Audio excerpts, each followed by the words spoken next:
नमस्कार। मुद्दा तो है मैं आपका स्वागत है। मैं हूं आपके साथ ब्रजेश चौक से। आज मुद्दा है जय आदिवासी युवा संगठन, लेकिन हम बात करेंगे जैस के दांव से कांग्रेस में हलचल की।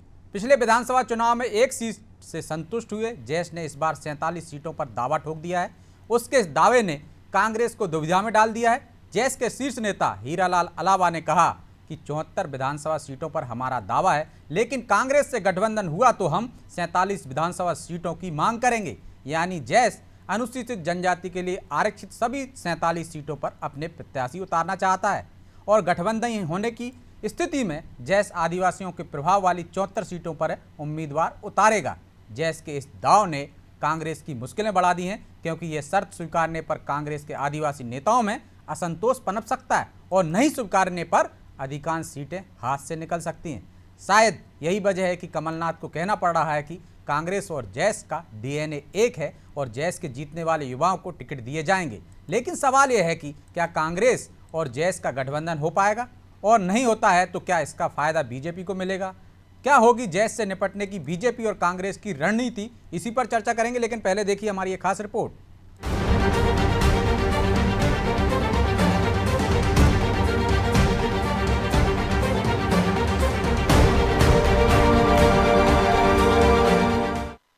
भोपाल में आयोजित सिंधी समाज कल्याण समिति के कार्यक्रम में कमलनाथ ने आदिवासी नेता हीरालाल अलावा को मनाने की कोशिश की। हीरालाल अलावा के संगठन जैस ने साल 2018 में कांग्रेस के साथ मिलकर चुनाव लड़ा था। कांग्रेस ने हीरालाल अलावा को कोई पद नहीं दिया।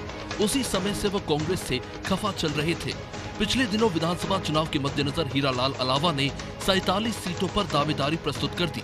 इसी पर प्रतिक्रिया देते हुए पीसीसी चीफ कमलनाथ ने प्रस्ताव दिया कि जयस जहां भी जीतने की स्थिति में होगा वहां जयस के नौजवानों को टिकट दिया जाएगा। कमलनाथ ने ये भी कह दिया कि जयस का और उनका डीएनए एक है।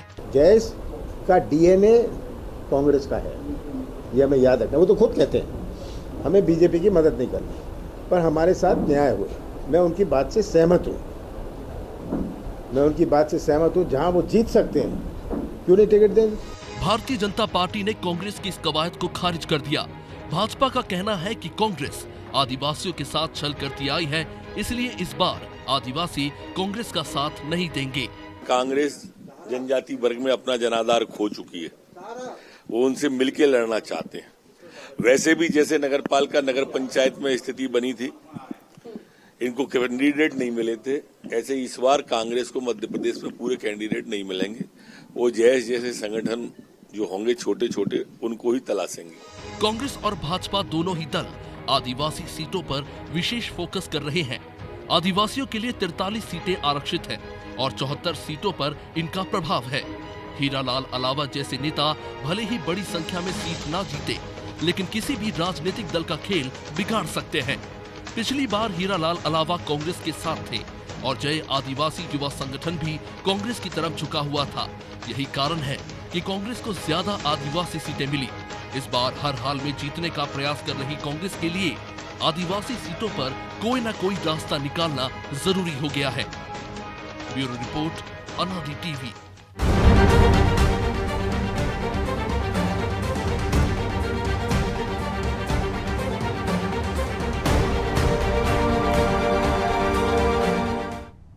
तो जैस किसे दिलाएगा जय, इसी पर चर्चा करेंगे। और चर्चा में हमारे साथ मौजूद है नीलाभ शुक्ला, कांग्रेस नेता है, सत्येंद्र चौधरी बीजेपी नेता और देवदत्त दुबे वरिष्ठ पत्रकार, और हमारे साथ जैस नेता भी नीतीश अलावा जुड़े हुए हैं। चारों मेहमानों का बहुत बहुत स्वागत है।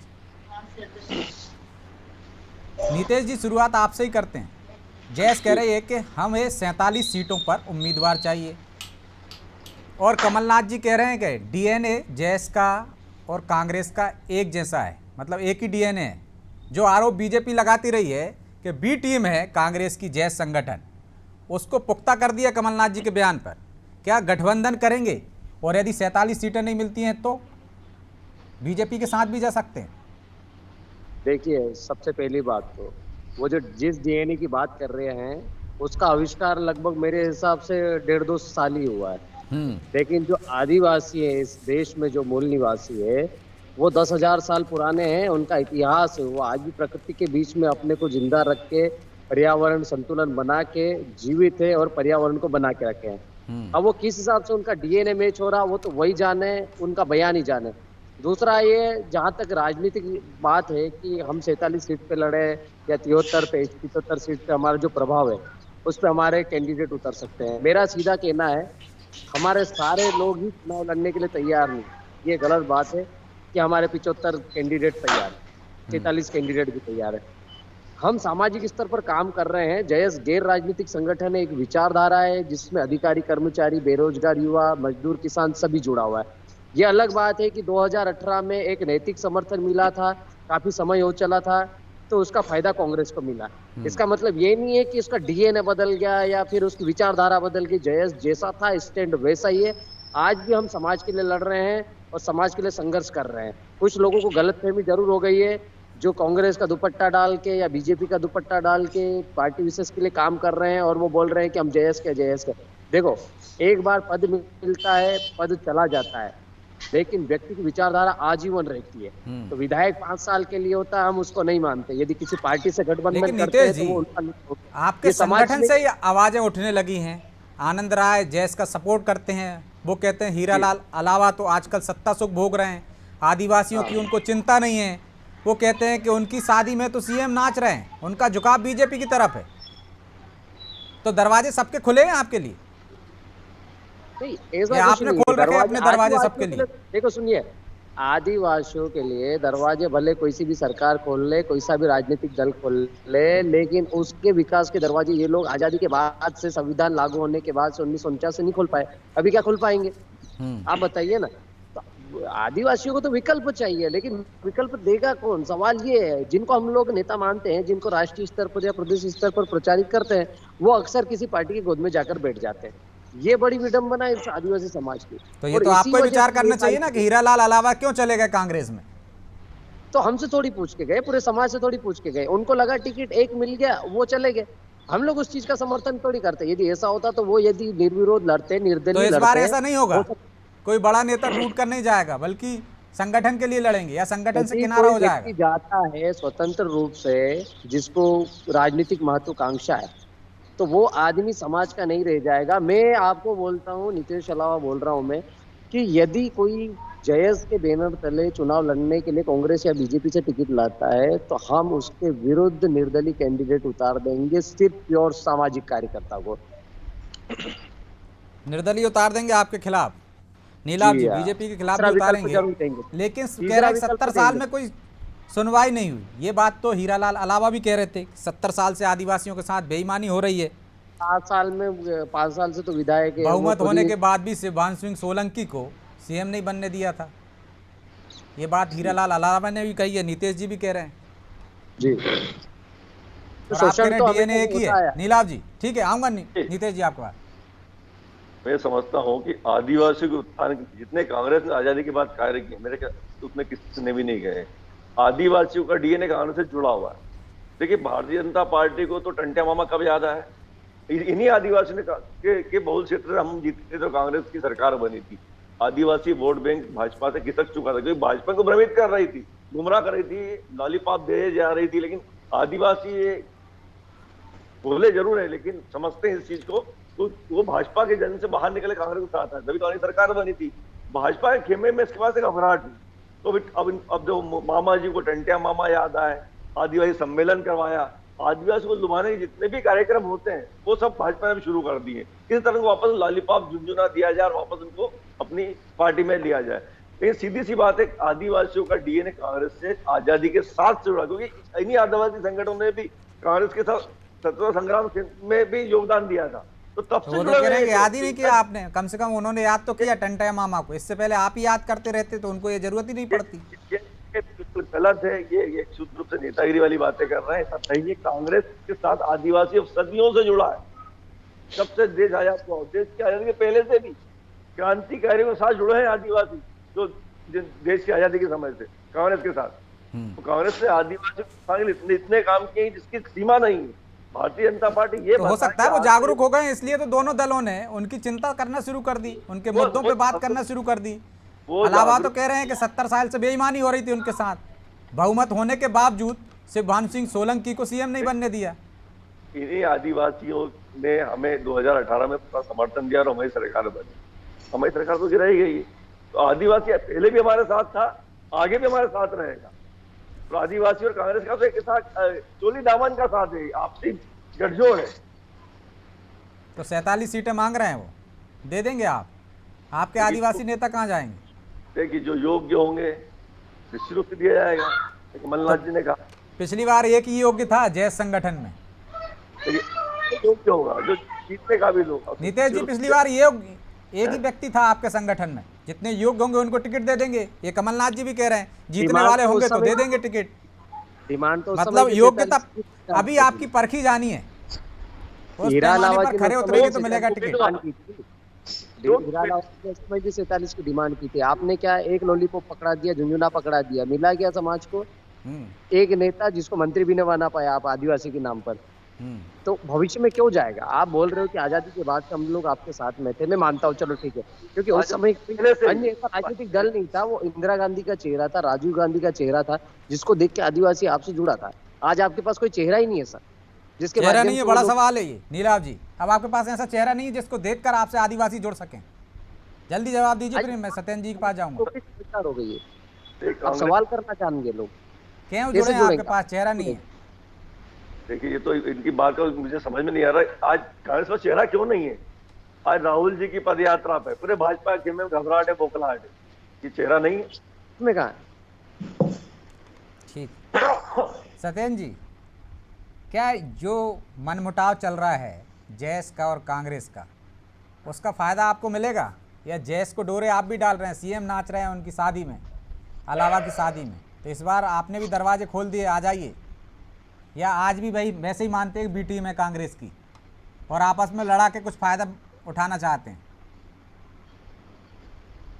देखिए ब्रजेश जी, कांग्रेस की जो बता दूं, हमारे माननीय शिवराज जी हैं, मुख्यमंत्री जी हैं, वह उनके सबसे संबंध रहते हैं, वो बहुत सारी जगह जाते हैं, उसमें उनके पारिवारिक कार्यक्रमों में जाते हैं। तो इसको मेरे हिसाब से किसी जाति समाज से नहीं लेना चाहिए कि वो आपने जो कहा, मुझे ऐसा लगता है वो सभी बहुत सारी जगह जाते हैं जहां हम लोग नहीं जाते, जहां पर बहुत सारी सीमाएं खत्म शुरू हो जाती हैं पार्टी की, दलगत राजनीति की। आपने ज्यादा गंभीरता से नहीं लिया था ना, शायद 2018 में, इसलिए सत्ता हाथ से चली गई थी। नहीं ब्रजेश जी, देखिए बिल्कुल, हम तो हमेशा से सदैव हमने जो हमारी पार्टी की नीति है, जो पंच निष्ठाएं हैं, उसमें जनहित सर्वोपरि है। पंच प्राण जो हम कह लें, पंच महाभूत कह लें, पंच तत्व कह लें, उसमें हमें समता मूलक समाज की स्थापना करना है। तो जो सामाजिक गांधीवादी दृष्टिकोण के आधार पर सामाजिक और आर्थिक स्तर पर समता मूलक समाज की स्थापना, तो उसमें हमारे जनजाति बंधु भी आ जाते हैं। और आपने देखा होगा कि भारतीय जनता पार्टी जो बात कहती है वह है, कांग्रेस के अंदर जरूर नहीं है। कांग्रेस का डीएनए में कहूं, कमलनाथ जी ने जो डीएनए की बात कही, कमलनाथ जी ने जो डीएनए कहा है, कांग्रेस का डीएनए इटली से आता है, कांग्रेस का डीएनए पाकिस्तान से आता है, कांग्रेस का डीएनए चाइना से संबंधित हो सकता है, लेकिन मैं दावे के साथ कह सकता हूं कि कांग्रेस का डीएनए हमारे जनजाति बंधुओं के साथ नहीं है। क्योंकि अगर जनजाति बंधुओं के साथ होता तो अभी देखिए हमारे जनजाति बंधुओं की गौरव, हमारी महामहिम राष्ट्रपति बनी है माननीय द्रौपदी मुर्मू जी, उनके लिए इन्होंने, जब वो प्रत्याशी थी तब कांग्रेस में कमलनाथ जी ने, जब वो प्रचार यहाँ आई और जब यशवंत सिन्हा जी आए थे उनके प्रत्याशी थे, तो उन्होंने क्या कहा था कि भारतीय जनता पार्टी वाले कैसे आइटम को राष्ट्रपति का चुनाव लड़वाते हैं। इस प्रकार से एक जनजाति वर्ग का और एक महिला वर्ग का, एक जनजाति की महिला का उन्होंने अपमान किया था। इस प्रकार के शब्द उन्होंने बोले थे। और आपको याद होगा 19 कांग्रेस के जो विधायक थे, जब इन्होंने कहा तो जनजाति वर्ग को, उनको इन्होंने आस्तीन का सांप के लिए आपने भी दरवाजे खोल दिए ना इस बार? नहीं, सुनिए तो मैं क्या कह रहा हूं, आएंगे तो हमने तो साहब सभी के लिए जायज क्या, हमारे जो जनजाति बंधु हैं, चाहे अनुसूचित बंधु हों, चाहे सफाई वाले बंधु हों, हमने सबके लिए दरवाजे, मध्य प्रदेश की एक जनता के लिए दरवाजे खुले हैं। और भारतीय जनता पार्टी उसी के हिसाब से काम करती है। साध रहे हैं, कह रहे कांग्रेस हो चाहे बीजेपी, दोनों में बोलने की आजादी नहीं है। देखिए, मैं तो खुद 2 बार सस्पेंड हुआ हूँ सिर्फ बोलने के जुर्म में, 2 बार सस्पेंड हुआ हूँ सिर्फ बोलने के जुर्म में, वो भी सामाजिक आंदोलन में मुझे सस्पेंड किया गया है। आप बीजेपी से जुड़े थे, सस्पेंड कर दिए गए थे, जैस में आजकल। देखिए मैं तो जैस में ही हूँ शुरू से, लेकिन बीजेपी ने सस्पेंड किया ना, गवर्नमेंट तो उनकी है। ठीक, तो आपको भैया आपकी पार्टी में हो, आपको सस्पेंड कैसे करेंगे? भारतीय जनता पार्टी में अगर आप होते तो आपको भारतीय जनता पार्टी सस्पेंड कर क्यों? पार्टी से क्या लेना? मैं किसी राजनीतिक दल से थोड़ी संबंध रखता हूँ सर। मैं आप शासकीय सेवा करते होंगे। हाँ, तो शासकीय सेवा के जो नियम होंगे वो लागू सभी के लिए होते हैं, कोई लेकर जा। मैं बता दूं आपको, नहीं अभी देखिए, अभी आप विषय ठीक है, देखिए जो भी सेवा होगा के तो अपने नियम है ना नीतीश जी। हाँ, और आपको अगर कोई लगता है काम करना पड़ेगा, सरकार किसी की भी हो। जी, हाँ, अगर कुछ लगता है तो आप सुप्रीम कोर्ट तक जा सकते हैं, आप सरकार तक को झुकना पड़ता है। अगर आप सही होंगे तो सरकार को भी आपके सामने झुकना पड़ेगा। कोई भी व्यक्ति हो देश का, अगर वो किसी के खिलाफ अन्याय होता है तो वो जा सकता है। हमारे यहाँ बड़ी अच्छी न्यायिक व्यवस्था है। मैं आपको बता दूं कि देखिए, आदिवासी और हमारे जनजाति बंधु हैं, उनके ऊपर कुल्हाड़ी मारने का काम तो कांग्रेस ने किया, कमलनाथ जी ने किया। हमारे मित्र जवाब दें कि क्यों 2 लाख से ज्यादा जो हमारे वनाधिकार कानून के तहत माननीय शिवराज जी ने, हमने जो पिछली सरकार थी तब हमने उनको पट्टे दिए थे, और कमलनाथ जी ने क्या किया, उन सारे पट्टों को निरस्त कर दिया। बोले नहीं, आज जनजाति बंधु के कोई पट्टे नहीं, और घर खाली करें, जो जमीन ली थी उन्होंने वो खाली करें, बाहर जाएं। उनको बेघर करने का काम कमलनाथ जी ने किया था। अभी हमारी फिर से सरकार बनी, हमने उनको फिर से पट्टे दिए वनाधिकार कानून के तहत। ये हमें सौभाग्य मिला है जनजाति बंधुओं का काम करने को। अब आपको बताऊं, सबसे बड़ी बात है जनजाति बंधुओं के विकास के लिए आर्थिक प्रगति के होने के लिए अर्थ चाहिए, पैसा चाहिए। जैसा शरीर के अंदर कि 2018 में आपको झटका लगा, तब आपको टंटिया मामा भी याद आने लगे, सारे आदिवासी नायक याद आने लगे। ऐसा नहीं है। अरे ब्रजेश जी, अगर याद आने होते तो हमने जो बजट बढ़ाया, हर साल बढ़ाते गए, और आप देखिए 600 करोड़ रुपए का बजट देते थे एमपी का आज जनजाति बंधुओं के लिए, और हमने 27,000 करोड़ रुपए का। आप सर अपने जगह बोलेंगे तो ज्यादा अच्छा होगा। नीतीश जी, मैं आ रहा हूँ आपके पास, पहले बात पूरी हो जाने दीजिए। आऊंगा मैं आपके पास, आऊंगा, मुझे बोलने दीजिए। ब्रजेश जी थोड़ा कहिए इनसे, मुझे बोलने दीजिए जी। ब्रजेश जी बोलिए इनसे, मुझे बोलने दीजिए। बोल दिया, आप अपनी बात पूरी कीजिए, देवदत्त जी इंतजार कर रहे हैं। तो मैं बता दूं, अर्थतंत्र जो है, देखिए कोई भी विकास का कार्य होगा पैसे से होगा, और जहां कांग्रेस तो की बतौले बातें देना, कांग्रेस जो है ना रंगा सियार की तरह व्यवहार करती है। 600 करोड़ रुपए देती थी, हमने 27,000 करोड़ रुपए दिए लगभग मध्य प्रदेश सरकार ने। और केंद्र सरकार की बात करें तो जनजाति बंधुओं के लिए 2013 में 21,000 करोड़ रुपए दिया करते थे, सारी योजनाओं में जो लाभ के लिए बजट था। हमने 78,000 करोड़ का बजट कर दिया। कहां 21,000 करोड़ का बजट था, और 8 साल के अंदर अंदर हमने जनजाति बंधुओं के कल्याण के लिए 78,000 करोड़ रुपए का बजट केंद्र के अंदर, 600 करोड़ का बजट था राज्य के अंदर, और हमने उसको कर दिया 27,000 करोड़। 4 गुना शिवराज जी ने किया 27,000, हजार मतलब सैकड़ों गुना अधिक। कहां 600 करोड़, कहां 27,000 करोड़। आप सोचिए, 70-80 गुना ज्यादा कर दिया। और जो केंद्र का जो बजट था 21,000 करोड़ था, जो आप कह रहे हैं सही 4 गुना अधिक, 21,000 करोड़ का 78,000 करोड़ किया। ऐसा काम किए, और इन्होंने तो जनजाति बंधुओं के घर ही छीन लिए थे। 2 लाख से ज्यादा वनाधिकार कानून के तहत सब निरस्त कर दिया था। हमें सौभाग्य मिला, हमने जनजाति बंधुओं की फिर सेवा की। और आप देखिए, जनजाति गौरव दिवस एक सबसे बड़ी बात है। हमें अवसर मिला, हमने बिरसा मुंडा जी का जो ऐसा सम्मान किया कि 15 नवंबर उनका जन्मदिन है। देवदत्त जी, लेकिन क्या लगता है आपको, किसका खेल बिगाड़ेगी? 60 साल वो 47 सीटों पर दावा कर रहे हैं, और यदि दावा पूरा नहीं होता है उनका, तो वो कह रहे हैं कि हम पूरे 74 सीटों पर मैदान में उतारेंगे आदिवासियों को, या जो आदिवासी मैदान में उतरेंगे उनको समर्थन देंगे, जैस से जुड़े लोगों को, निर्दलीय होंगे। तो आपको क्या लगता है किसका खेल बिगाड़ने वाला है जैस इस बार, या गठबंधन होता है कांग्रेस से तो क्या ये शर्तें लागू होंगी? देखिए, अभी ये चुनावी समीकरण बनना शुरू हुए हैं, लेकिन अभी इसमें 1 साल का समय है। कौन कितनी ताकत दिखा पाएगा तब तक। यदि कांग्रेस को लगेगा जैस उम्मीदवार खड़े करता है तो उनकी 50 सीटें प्रभावित होती है, और वो समझौता करेगा। राज्यों में क्षेत्रीय दलों से समझौता नहीं, कांग्रेस को पिछली बार भी लगा था ना, तभी तो समझौता करके 1 सीट दी थी। तो ताकत देखेंगे। अभी 47 लायक है कि 1 से बढ़ के 5 लायक ताकत है, क्योंकि दल तो ताकत देखता है कि कौन किसकी ताकत कितनी है। और कई बार जो बनाया जाता है माहौल वो अलग होता है, जमीन पे अलग होता है। आदिवासी यदि अपनी आवाज़ गोंडवाना गणतंत्र पार्टी और जैस के माध्यम से नहीं उठाते तो कौन उनको तरफ वैसा ध्यान दिया जा रहा था, केवल उस सीटों पर उस भर के टिकट देना है, दे रहे हैं। लेकिन इस तरह से उन्होंने अपनी ताकत दिखाना शुरू किया पूरे देश में और प्रदेश में, तो सभी दलों की तरफ उन्होंने अपना ध्यान खींचा है। और भाजपा केवल प्रदेश में नहीं, पूरे देश में जो पूरी पट्टी है, छत्तीसगढ़ से लेकर उड़ीसा और झारखंड तक, जो आदिवासी बेल्ट है पूरा, उसको पूरा अपनी तरफ करने के लिए कोशिश है। राष्ट्रपति के जो उम्मीदवार द्रौपदी मुर्मू को बनाया गया, तो इसी वर्ग से और इस वर्ग में उनका संदेश दिया जाता है, हम आपके वर्ग के लिए सर्वोच्च पद पर लेके आए। लेकिन बहुत होता है राजनीति में उठापटक, बहुत संकट दिखाने के, लेकिन अंततः तो ये होता है कि स्थानीय स्तर पर क्या चाहते हैं लोग, वह समाज क्या चाह रहा है वो डिसाइड करे, और कौन उनके बीच सक्रिय है, कौन की बात पे वो भरोसा करते हैं। ये सब चीजें जब जमीन पे होती है तब वैसा। तो नीतीश जी, पहले तो आपको अपनी ताकत दिखाना पड़ेगी, जो दुबे जी कह रहे हैं 1 से 5 तक की ताकत है आपको, कि 1 से बढ़कर आपको 5 सीटें मिलें या 47 सीटें दें, तो क्यों दें? वो ताकत तो जैस अभी तक दिखा नहीं पाई, और राजनीतिक संगठन तो है नहीं है जैस, सामाजिक संगठन है। हाँ, तो अपने उम्मीदवार उतारेगा नहीं, किसी ना किसी का दामन थामेगा। तो आपको क्या लगता है, बीजेपी बेहतर है या कांग्रेस बेहतर है? एक में से चुनना तो पड़ेगा ना आपको। अभी तो विकल्प भी आ रहे हैं ना। आम आदमी पार्टी लॉन्च हो गई मध्य प्रदेश में, आपको याद होना चाहिए, ध्यान होना चाहिए। दूसरा ये कि हमारे पास गोंडवाना गणतंत्र पार्टी भी है, हम चाहे तो बीटीपी भी लॉन्च कर सकते हैं।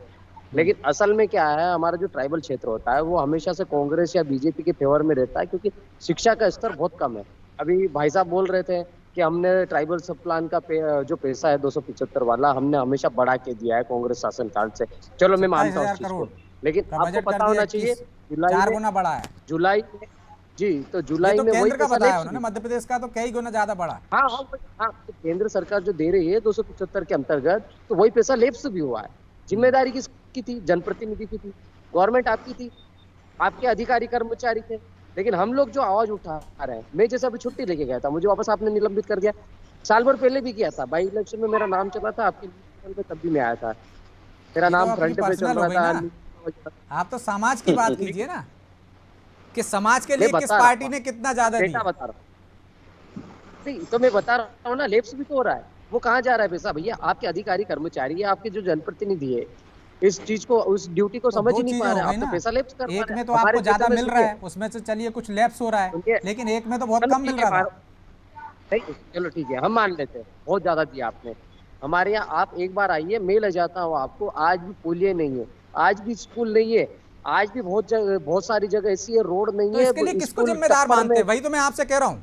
एक जो लगातार 70 साल तक राज करती रही उसको मानते हैं, या जो अभी 2-4-15 साल से आई है उसको मानते हैं? किसको जिम्मेदार मानते हैं? कुछ तो व्यवस्था में बदलाव हुआ होगा।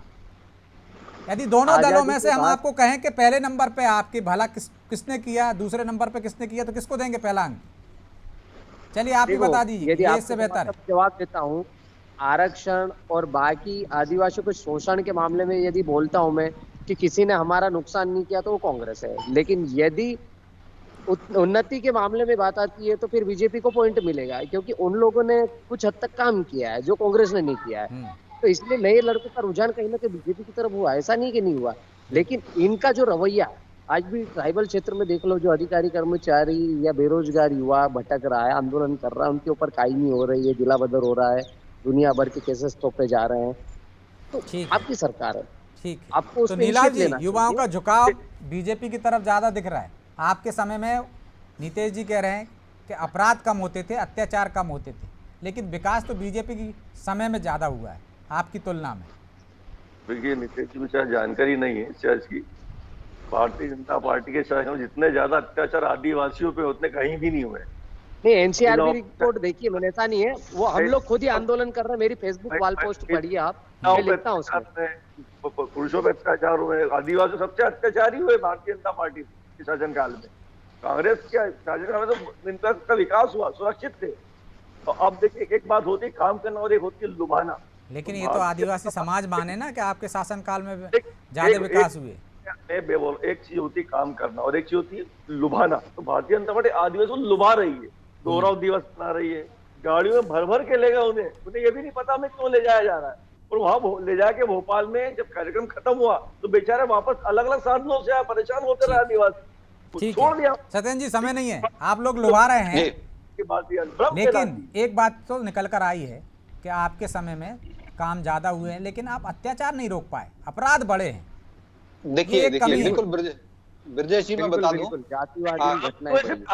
आप मुझे बोलने दीजिए ना, मुझे बोलने दीजिए, कृपया मुझे बोलने दीजिए। जल्दी बोलिए, 30 सेकंड में, समय नहीं है।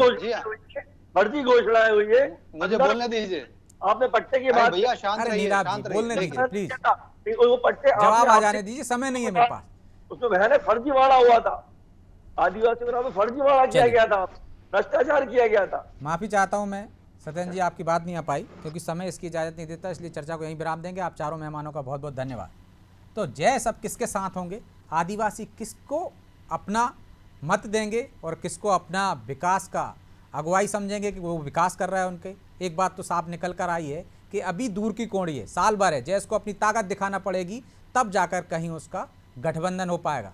लेकिन जयस नेता मानते हैं कि काम और विकास तो बीजेपी शासन में हुआ है, लेकिन कहीं ना कहीं एक टीस है कि अपराध क्यों बढ़ रहे हैं उस वर्ग के साथ। तो इसको बीजेपी को समझना होगा और कांग्रेस को ये समझना होगा कि क्यों उसके समय पर विकास नहीं हुए, जिसकी आज उनको टीस महसूस हो रही है और इसका कहीं खामियाजा उन्हें ना उठाना पड़े। मुद्दा तो हमें आज इतना ही। मुझे दीजिए इजाज़त और आप देखते रहिए अनादि टीवी। नमस्कार।